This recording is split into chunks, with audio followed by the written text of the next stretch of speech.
ಇನ್ನು ಈ ದರ್ಶನ್ ವಿಚಾರಕ್ಕೆ ಸಂಬಂಧಪಟ್ಟಂಗೆ ಮಾತಾಡೋದಾದರೆ 30 ವಿವರಗಳು ಲಭ್ಯವಾಗಿವೆ, 30 ಸಾಕ್ಷ್ಯಗಳು ಲಭ್ಯ ಆಗಿವೆ ಪೊಲೀಸರಿಗೆ. ಎಲ್ಲೋ ಒಂದು ಕಡೆಗೆ ಈ ಕೇಸ್ ಸ್ಟ್ರಾಂಗ್ ಆಗ್ತಾ ಇದೆ. ಕೊಲೆಗೆ ದರ್ಶನ್ ಮುಖ್ಯ ಪಾತ್ರ ವಹಿಸಿದ್ರು ಅನ್ನೋದಕ್ಕೆ ಸಾಕ್ಷ್ಯಗಳು ಲಭ್ಯವಾಗಿವೆ, 30ಕ್ಕೂ ಹೆಚ್ಚು ಸಾಕ್ಷ್ಯಗಳು. ಕಾನೂನಿನ ಕುಣಿಕೆ ಬಿಗಿ ಆಗ್ತಾ ಇದೆ. ಎಲ್ಲ ರೀತಿಯ ಸಾಕ್ಷ್ಯಾಧಾರಗಳು ಕೂಡ ಲಭ್ಯವಾಗಿವೆ.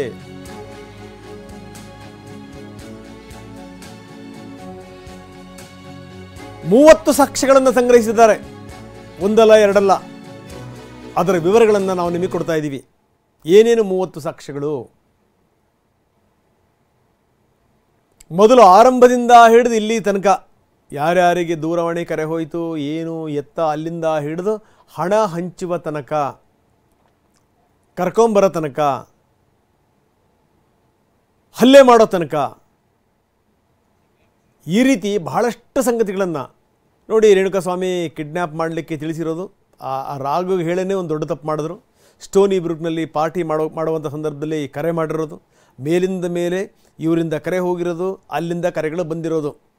ದರ್ಶನ್ ಮತ್ತು ಪವಿತ್ರ ಗೌಡ ಶೆಡ್ಡಿಗೆ ಹೋಗಿರುವಂಥ CCTV ದೃಶ್ಯಾವಳಿಗಳು ಲಭ್ಯ ಆಗಿವೆ.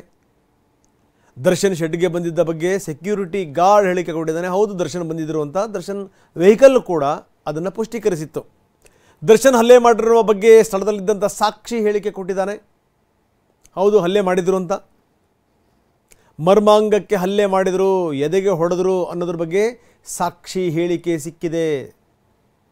ಸ್ಟೋನಿ ಬ್ರೂಕಿಗೆ ವಾಪಸ್ ಬಂದಾಗ ವಿಡಿಯೋ ಕಳಿಸಿದ್ದು, ವಿಡಿಯೋ ನೋಡಿ ದರ್ಶನ್ ಶಾಕ್ ಆಗಿದ್ದು, ಎಡವಟ್ಟಾಗ್ಬಿಡ್ತಾ ಅಂತ ದರ್ಶನ್ ಕೇಳಿದ್ದು, ಸಾಕ್ಷ್ಯ ನಾಶಪಡಿಸಲಿಕ್ಕೆ ಏನೇನು ಮಾಡಬೇಕು ಅನ್ನೋದ್ರ ಬಗ್ಗೆ ಪ್ಲಾನ್ ಮಾಡಿದ್ದು, ಅದಕ್ಕೆ ಸಂಬಂಧಪಟ್ಟಂಗೆ ಮೆಸೇಜ್ಗಳ ಮೇಲೆ ಮೆಸೇಜ್ಗಳನ್ನ ಹಾಕಿದ್ದು ವಾಟ್ಸಪ್ಪಲ್ಲಿ. ಸರೆಂಡರ್ ಆಗಲಿಕ್ಕೆ 4 ಜನರಿಗೆ ಸೂಚನೆ ಕೊಟ್ಟಿದ್ದು, ಅವ್ರನ್ನ ಮನವೊಲಿಸಿದ್ದು, ಅವ್ರನ್ನ ಕರೆಸಿ ದುಡ್ಡು ಕೊಟ್ಟಿದ್ದು, ಮೈಸೂರಿಗೆ ಕರೆಸಿ ಅವರಿಗೆ ಒಂದಿಷ್ಟು ಧೈರ್ಯ ಹೇಳಿ ಕಳಿಸಿದ್ದು. ಇನ್ನು ಹಲ್ಲೆ ಆದ ನಂತರ ದರ್ಶನ್ ವಾಪಸ್ ಮನೆಗೆ ಬಂದಿದ್ದು, ಮೈಸೂರಿನಲ್ಲಿ ಆರೋಪಿಗಳನ್ನು ಭೇಟಿ ಮಾಡಿದ್ದು, ಕೊಲೆ ಆದಮೇಲೆ ಕೆಲ ಗಣ್ಯರಿಗೆ ಕರೆ ಮಾಡಿರೋದು, ಈ ಥರ ಆಗೋಗ್ಬಿಟ್ಟಿದೆ, ಎಡವಟ್ಟುಗಳಾಗಿದೆ ಅಂತ.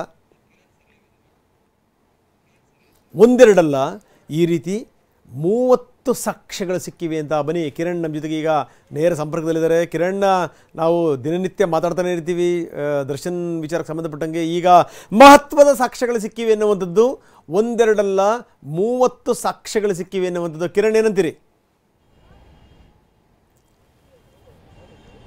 ರಂಗನಾಥ್, ಮುಖ್ಯವಾಗಿ ರೇಣುಕಾಸ್ವಾಮಿ ಕೊಲೆ ಪ್ರಕರಣದಲ್ಲಿ ಈಗಾಗಲೇ ದರ್ಶನ್ ವಿರುದ್ಧ ಈಗಾಗಲೇ 30ಕ್ಕೂ ಹೆಚ್ಚು ಎವಿಡೆನ್ಸ್ಗಳು ಕೂಡ ಪೊಲೀಸರು ಕಲೆ ಹಾಕೋದ್ರಲ್ಲಿ ಯಶಸ್ವಿಯಾಗಿದ್ದಾರೆ. ಮುಖ್ಯವಾಗಿ ರೇಣುಕಾಸ್ವಾಮಿಯನ್ನು ಬೆಂಗಳೂರಿಗೆ ಕರೆಸೋಕ್ಕೆ ಮಾಡಿದಂಥ ಪ್ರಯತ್ನ, ಜೊತೆಗೆ ಬೆಂಗಳೂರಿಗೆ ಆತ ಬಂದ ತಕ್ಷಣ ಅದನ್ನು ಕನ್ಫರ್ಮೇಷನ್ ಕೂಡ ದರ್ಶನ್ಗೆ ಮಾಡ್ತಾರೆ.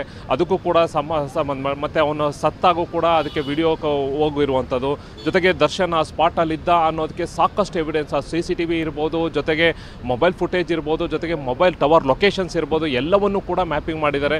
ಆತ ಯಾವ ಸಂದರ್ಭದಲ್ಲಿ, ಆಮೇಲೆ ಜೊತೆಗೆ ಆತನಿಗೆ ದುಡ್ಡಿನ ವ್ಯವಹಾರದಲ್ಲಿ ಆತನಿಗೆ ವಾಟ್ಸಪ್ಪಲ್ಲೂ ಕೂಡ ಆತ ನೇರವಾಗಿ ಚಾಟ್ ಮಾಡಿರುವಂಥದ್ದು, ಅದು ಕೂಡ ರಿಟ್ರೀವ್ ಆಗಿದೆ. ಅಲ್ಲಿ ಯಾರ್ಯಾರ ಜೊತೆ ಚಾಟ್ ಮಾಡ್ತಾನೆ, ಆಮೇಲೆ 30 ಲಕ್ಷ ಡೀಲ್ ಕುದುರಿಸೋದು, ಅದಾದಮೇಲೆ ಅವ್ರು ಫಸ್ಟ್ ಒಪ್ಪದೇದಾಗ ಅವ್ರನ್ನ ಕನ್ವಿನ್ಸ್ ಮಾಡುವಂಥದ್ದು, ಅಲ್ಲಿದ್ದಂಥ ಸ್ಥಳದಲ್ಲಿದ್ದಂಥವರು ಕೂಡ ಹೇಳಿಕೆಯನ್ನು ಕೊಟ್ಟಿದ್ದಾರೆ, 164 ಕೂಡ ಕೊಟ್ಟಿದ್ದಾರೆ. ಜೊತೆಗೆ ಅಲ್ಲಿ ಯಾರ್ಯಾರು ಅವರು ಬಂದು ಹೋಗಿ ಹೊಡೆದಿದ್ದು ಇರ್ಬೋದು, ಅದನ್ನೆಲ್ಲವೂ ಕೂಡ ಹೇಳಿಕೆಯನ್ನು ಕೊಟ್ಟಿದ್ದಾರೆ. ಈಗಾಗಲೇ ಈ ಒಂದು ಪ್ರಕರಣಕ್ಕೆ ಸಂಬಂಧಪಟ್ಟಂತೆ ಗಂಭೀರವಾಗಿ ತೊಗೊಂಡಿರುವಂಥ ಬೆಂಗಳೂರು ಪೊಲೀಸರು ಈಗ ಸಾಕಷ್ಟು ಸಾಕ್ಷ್ಯಾಧಾರವನ್ನು ಕಲೆ ಹಾಕ್ಕೊಂಡು ಈಗ ನ್ಯಾಯಾಲಯಕ್ಕೆ ಚಾರ್ಜ್ ಶೀಟ್ ಸಲ್ಲಿಕೆ ಮಾಡೋಕ್ಕೆ ಈಗ ಎಲ್ಲ ರೀತಿಯ ತಯಾರಿ ಮಾಡ್ಕೊಂಡಿದ್ದಾರೆ.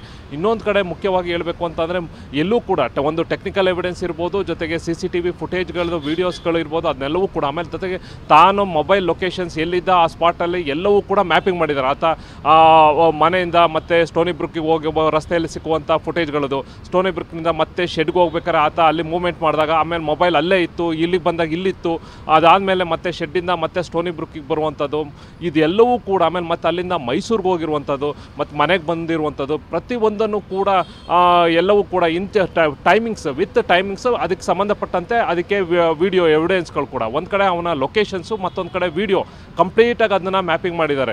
ಎಷ್ಟೊತ್ತಿಂದ ಶುರುವಾಗಿ ಎಷ್ಟೊತ್ತವರೆಗೂ ಆಯಿತು ಕಂಪ್ಲೀಟಾಗಿ ಆತನ ಪಾತ್ರ, ಆಮೇಲೆ ಜೊತೆಗೆ ಗಣ್ಯರಿಗೆ ಫೋನ್ ಮಾಡಿ ಆತನಿಗೆ ರಿಸೀವ್ ಮಾಡ್ಕೊಂಡಿರೋದು, ಆಮೇಲೆ ಕೆಲವೊಂದಷ್ಟು ವಾಟ್ಸಪ್ ಚಾಟ್ಸ್ಗಳು ಮಾಡಿರುವಂಥದ್ದು ಅದನ್ನೆಲ್ಲವೂ ಕೂಡ ಪೊಲೀಸರಿಗೆ ಲಭ್ಯವಾಗಿದೆ. ಸುಮಾರು 30ಕ್ಕೂ ಹೆಚ್ಚು ಎವಿಡೆನ್ಸ್ ಬರೀ ಒಬ್ಬರದೇ ದರ್ಶನ್ ಮೇಲಿನೇ, ಅಂದರೆ ಇಡೀ ಪ್ರಕರಣದಲ್ಲಿ ಸುಮಾರು 130-140 ಎವಿಡೆನ್ಸ್ಗಳು ಸಿಕ್ಕಿದೆ. ಆದರೆ ದರ್ಶನ್ನ ಪಾತ್ರ ಇನ್ವಾಲ್ವ್ಮೆಂಟ್ ಇರೋದಕ್ಕೆ ಸಂಬಂಧಪಟ್ಟಂತೆ ಸುಮಾರು 30ಕ್ಕೂ ಹೆಚ್ಚು ಎವಿಡೆನ್ಸ್ಗಳು ಕಲೆ ಹಾಕೋದ್ರಲ್ಲಿ ಪೊಲೀಸರು ಯಶಸ್ವಿಯಾಗಿದ್ದಾರೆ. ರಂಗನಾಥ್.